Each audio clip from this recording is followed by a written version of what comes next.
Welcome to Retro Revenge. My name is Nick, and I am joined here today with Gribbon. Hey now. Looking around, you see the border from the last episode. You see the Christmas shit. It's still December. Still Very Christmas festive. time. Yeah.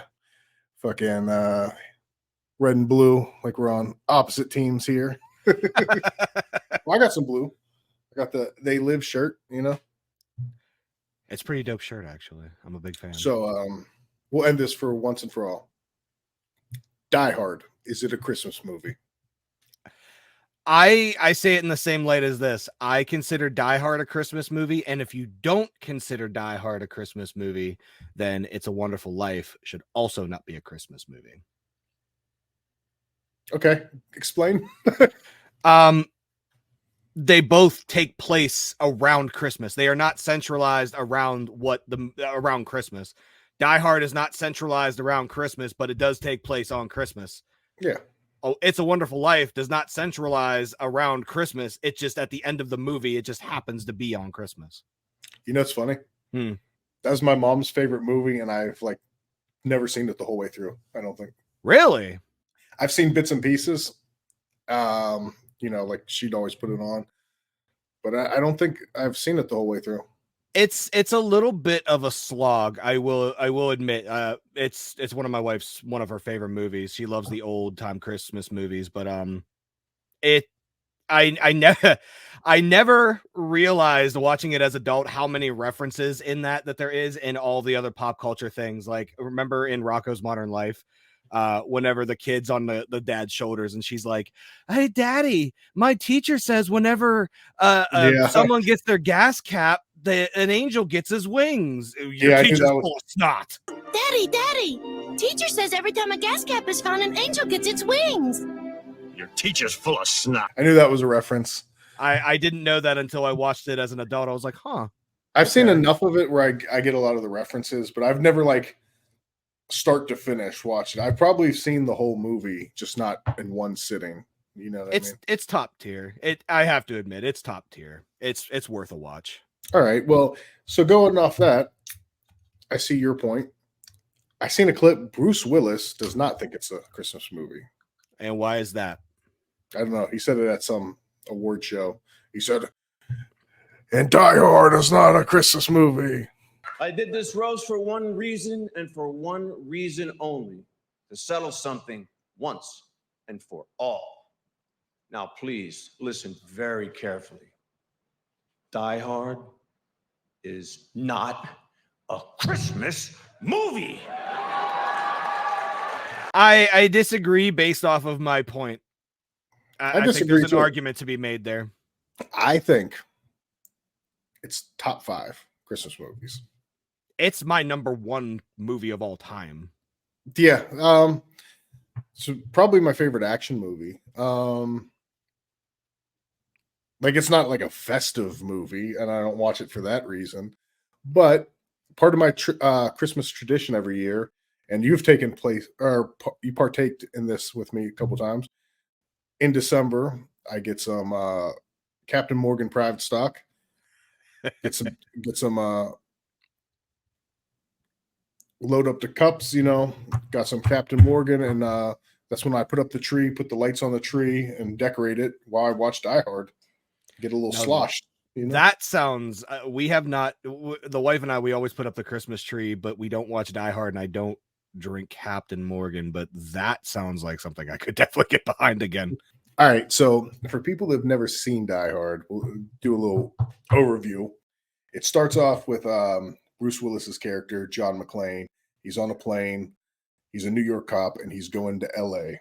His wife got a better job than him, I guess. She's like better opportunity, I'd say. She's like a VP or something, and I can't remember the corporation. It's a Japanese corporation. So he's going out there to see him. The movie starts off with the premise that there's tension between the two. They're separated. She went out with the kids to LA. He's going there to make things right. Guy on the plane. This also sets up the guy on the plane tells him if he's nervous about flying, when he gets off the plane, take his shoes off and make fists with your toes. After you get where you're going, take off your shoes and your socks. Then you walk around on the rug barefoot and make fists with your toes. Fists with your toes. And here's one thing about that. if you're nervous about flying, when you get off the plane and go to the hotel, take your shoes off. Fist with your toes. That makes no sense. That's just a plot point so he could take his shoes off. You know what? I never thought of that. I will say one thing though. I use that whenever I go into the dentist. Like if I'm I was gonna spit that on my nose. So like I remember as a kid, I had to have some fillings put in, and I remember watching Die Hard not too long before I had it done, and I remember that part is like when you're nervous, make fists with your toes.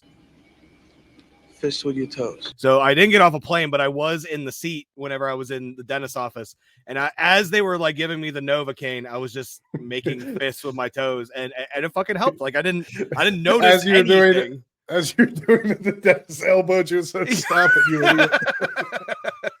Can you feel that? Bleeding? No.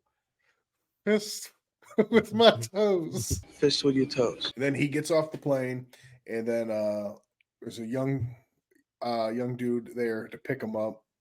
His name's Argyle, and then there's some good conversation in the car on the way there. Basically, the kid's like, Got everything in this mug, man. Look at this. CD, CB, TV, telephone, full bar, VHS. Your friends have to trot. You know, a few mama bears we can hook up with. Or is he married? Just a bubbly, like, young kid. yeah, he looked kind of like Steve Urkel-ish, and I think I don't know if they did that because of Family Matters. This might be before Family Matters. I don't think it was. I think Family Matters was like Came after. No, it's right around the same time. I think. We're gonna have to look that up and put. Yeah, we might. Yeah, so he's like the Urkel character, but like kind of cooler. He basically gets the information out of him. He's like, "Oh, your wife's out here," and that's how you find out. So your lady live out here? About the past 6 months. Meaning you still live in New York? You always ask so many questions, Argyle. Sorry, man. I used to drive a cab, and people would expect a little chit chat. So you divorced? Just drive the car, man. Hey, come on. You divorced? You separated? She beat you up? She had a good job. Turned into a great career. So that meant she had to move here. You're very fast, Argyle. And you get this scene. This is Christmas music. Any Christmas music? I remember that was the whole reason why I bought my Run DMC album was because of that. It was because of that. I'm sure a lot of white kids from the suburbs probably did the same. And we got the classic, the thing we always say back and forth. You're very fast, Argyle. You're very fast, Argyle. Like it's Bruce Willis playing this nonchalant, just laid back cop character. I'm not on duty, but I am an arrogant kind of prick. Yeah, by default. Anytime me or Gribbon say something, it's like kind of like just really on the nose. You go, you're very fast, Argyle. Very fast, Argyle. so they get there, and then he gets to the Nakatomi Plaza. Is that it? That's it. And they get to the plaza. He sees that they have him punch in on to see where his wife is. And this part, it was always confusing. It's just another plot setup. He types it in, his name doesn't come up, her last name, and then he sees she's using her maiden name. But then the security guard goes, "Oh yeah, they're the last people on the floor." Like, yeah, I know. Like he couldn't tell him that. Like it brought up a point for him to be pissed off at her, so they could get into like a small argument. And real quick, while we talk about the Nakatomi Plaza, look at this Advent, or is that what they're called? Advent calendars? Yeah, Advent calendars. Mm-hmm. Here's one Ashley got me, and I think this is the it's every day. You slide. It's on a magnet, and you slide it down till Hans hits the. It's so demented, but I am all for it. I love it. And speaking of Die Hard, got this Die Hard Christmas ornament that lights up. I've seen those. That's really cool. It's very sick. I have my own Die Hard to contribute. Oh, that's sick. I've never seen that. No, actually I have. I have the manual too. That's crazy. It's very hard. I still have never beat it. I don't quite understand it, but it's been a while, so I might need to revisit it. So Bruce Willis gets to the party. I can't remember what the guy's name is that wants to bang the shit out of his wife. Ellis? Is it Ellis? Yeah, I think it is. Yeah, I'm pretty sure it is. He walks in on Ellis doing cocaine on his wife's desk. He did like a line too. Like he's like, let's go. So then he takes his shoes off. He's getting washed up. And then what happens next is terrorists invade the building. They lock it down, kill the security guards, and then they take those people hostage, and they're trying to open the vault. And the whole movie is based on the terrorist group trying to open the vault. And Bruce Willis is just like a cop that happens to be there by chance. And he goes one by one, picking these guys off. Gives you some great one-liners, hilarious moments. Come out to the coast. We'll get together, have a few laughs. Come out to the coast. We'll get together, have a few laughs. What's another good one? You know one of my favorite scenes is in Die Hard? What's that? Next time you have the opportunity to kill someone, don't hesitate. He shoots up through the table. Yeah, blows his dick off. Next time you have a chance to kill someone, don't hesitate.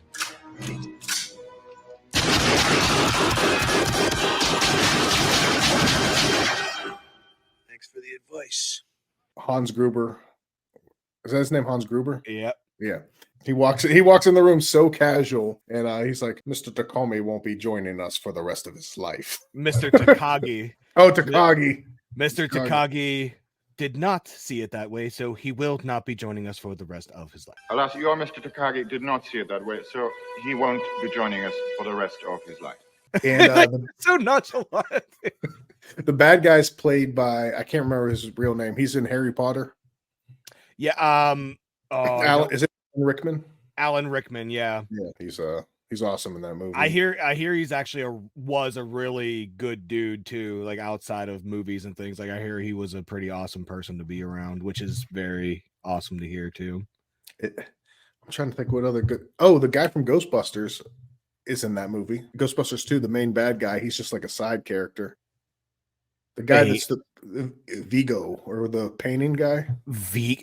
Was it the guy whose brother was killed whenever he got his neck snapped down the stairs? He's the other guy with long hair that's standing behind him.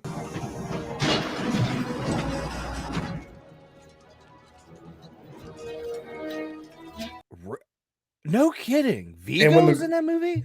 Yep. And then when he's one of the people that pulls the girl off when they're doing it on the table when the terrorists first come in. That was part of the VHS that my Gribbon's personal copy just had kind of flaky snow on it because it was rewound so much of that spot. Also, you know what? When he's climbing through the ductwork, it always reminded me of Metal Gear Solid. Big Metal Gear Solid vibes. Yeah, it really does, for sure. That's probably the best action movie in my opinion. Maybe top 2. One of my favorite Christmas movies. Trying to think of what's some other good scenes from that movie that's just like really stand out. There was a lot. Like I remember it just kind of goes from one good part to the next, because he's just this regular dude who's on the inside. Why they made it. And because at that time Arnold Schwarzenegger and Sylvester Stallone were like the big action guys. And Bruce Willis was known for like comedy back then. So they put like a normal guy in a terrible situation. But the funny thing is he did have like one-liners like Arnold Schwarzenegger. Thanks for the advice. Welcome to the party, pal. Glass? Who gives a shit about glass? Who the fuck is this? Like that's where the yippee-ki-yay motherfucker came in. Yippee-ki-yay, motherfucker. The first movie is like more grounded. It's not like the other ones where he's just like the ultimate badass like later on. Well, to be honest, even in the second movie, he was still even in the third movie, I think the first 3 are fantastic. Like I think Live Free or Die Hard's really good too. But which one? Live Free or Die Hard's good, but it's not the same. It's not the same, but it's a fantastic movie. It is Bruce Willis's wet dream of being what Arnold Schwarzenegger and Sylvester Stallone are. But in the first movie, he's just a regular dude, just in a bad situation. In the second movie, it's still kind of the same thing. He just happens to get into a similar situation where he just has, you know, he's there. I'm going to try to handle the situation. In the third movie, he's just a drunk. Like he's not, he's just going through it at that time, not having a good go at it, and just stuck in it. Like it's perfect. I think the first three are classic. What is like your two favorite scenes from Die Hard? My two favorite scenes from Die Hard, I would, I really love the scene where he first meets the guy's brother, where they're in that little section, they have this brawl, and he's like, 9 million terrorists in the world, and I have to find one with feet smaller than my sister. Yeah, that's the guy when he puts him in the elevator, he writes, ho, ho, ho, now I have a machine gun. Now I have a machine gun. Ho, ho, ho. Now I have a machine gun. Ho, ho, ho. And it's cool because he's on top of like the elevator, getting his intel, writing it with a Sharpie on his arm. Like I like the subtlety on how he's a detective and uses his detective skills in the movie in general. I really appreciate the small details like that. Speaking of that one, picking back off that scene, when he meets his brother later and he's fighting the bigger brother and he wraps the chain around his neck, he's like, your brother squealed when I broke his fucking neck. Yeah. I remember that one too, because I remember how weird that guy looked after he had the chain wrapped around his neck, and he was kind of just like fidgeting as he's being like chain driven down the end of the hallway, and then he just smacks against the wall. I remember that one sticking out in my head. I think the other scene that I remember the most, I don't know why either. It's the scene where he meets Hans Gruber towards the roof, and Hans Gruber changes his accent on a dime to sound like an American accent. You don't work for Nakatomi. And if you're not one of them. I'm a cop from New York. New York. And then the whole glass scene, like right after that, they get him trapped. Glass? Who gives a shit about glass? Yeah. Glass? Who gives a shit about glass? Who the fuck is this? And we missed the one of the biggest things about this movie. Carl Winslow was in it from Family Matters. He's the cop. Was. Speaking of Urkel and the Urkel type situation, I don't know how we didn't mention that. Jesus. 8 Lincoln 30 to dispatch. 8030, go ahead. Yeah, that's a wild goose chase over here at Nakatomi Plaza. Everything here is okay. Over. But nobody has no place to go. Let it snow, let it snow, let it snow. I thought that was kind of related to the whole Family Matters situation. Yeah, true. But one of the greatest movies of all time. And then, of course, if you haven't seen the end, all the terrorists have been eliminated. They did a fake explosion, and the guy opened the safe, and he's going to steal all the money. And he has Bruce Willis's wife at gunpoint, and then Bruce Willis has 2 bullets in the gun, and he has it taped on his back, and he pulls it off, and it's obviously with some Christmas tape. Christmas tape, yes, exactly. Christmas movie, and he shoots the guy, and then he shoots Hans Gruber from the side.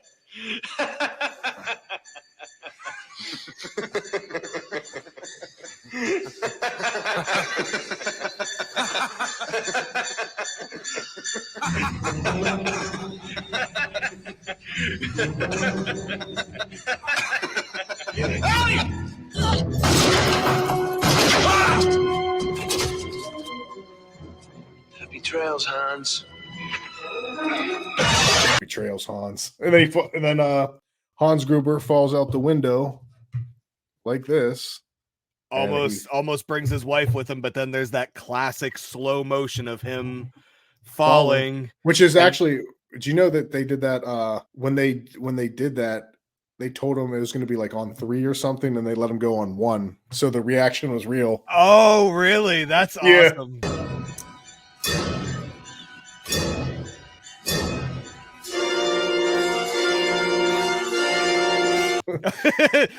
He looks like he's like shit.